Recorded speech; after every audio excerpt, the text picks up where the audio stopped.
Have you ever noticed that the harder you push someone to agree with you, the more they dig in? But when you step back and offer them space, suddenly they're far more open. That paradox isn't random. It's called the autonomy principle. And understanding it can transform the way you persuade, connect, and even resolve conflict.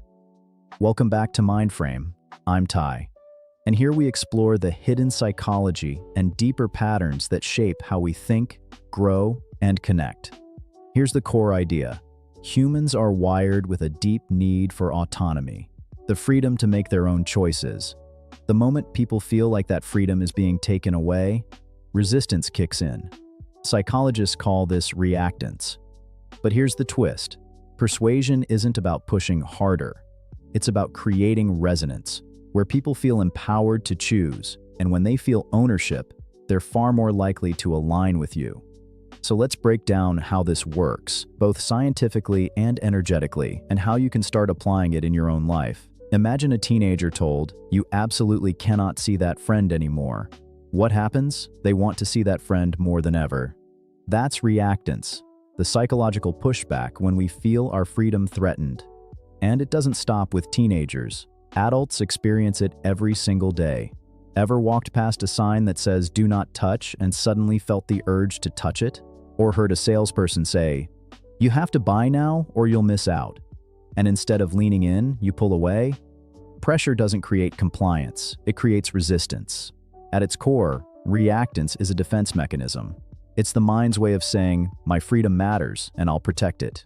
We value choice so deeply that we'd sometimes rather make a bad choice ourselves than accept a good choice forced upon us. And here's where the energetic side comes in. Push energy invites pushback. When you lean in too hard, people instinctively lean out. When you try to control, they unconsciously resist your field. You can feel it in the room, the tension, the walls going up. But when you give space, energy expands and people lean in willingly. So if force creates resistance, what actually creates influence? The answer is surprising. It's invitation. When you present something as an option instead of an order, you preserve the other person's autonomy. And that subtle shift changes everything. Psychology shows that when people feel they've made a choice freely, they're more committed to it. Metaphysically, it's alignment instead of friction. Your energy and theirs flow together, not against each other. For example, instead of saying, "You need to calm down," you might say, "Take a breath with me if you want." It might help. One feels like control, the other like an open door. Here's a fascinating twist. Sometimes just offering a choice creates the illusion of control, which lowers resistance. Retail studies show that giving customers 2 or 3 options makes them more likely to buy, even if all the options lead back to the same outcome. Parents do this instinctively. Do you want broccoli first or carrots? Either way, the vegetables get eaten. But the key is, the person feels like they chose. Energetically, you've honored their autonomy. And here's the kicker.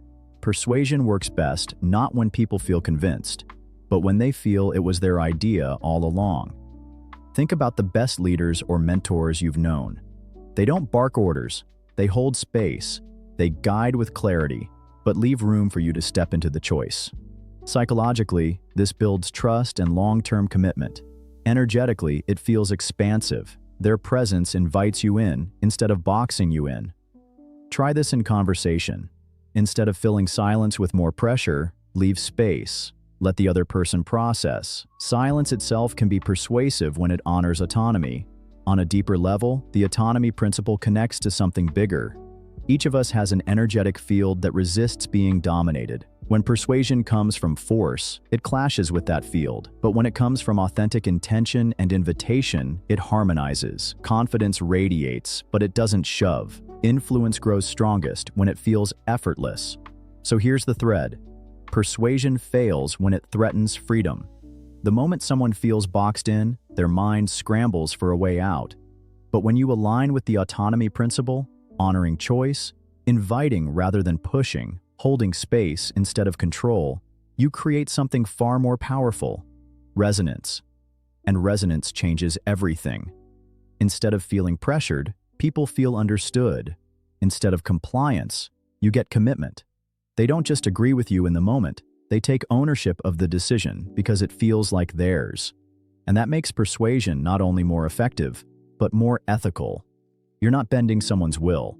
You're empowering their will to align with yours. It's influence without resistance, connection without force. So let me ask you, where in your life are you pushing when you could be inviting? A conversation with a partner? A negotiation at work? Maybe even persuading yourself to change a habit? Try shifting from control to choice and watch the difference. Until next time, remember to stay curious, stay inspired, and keep exploring the depths of your potential.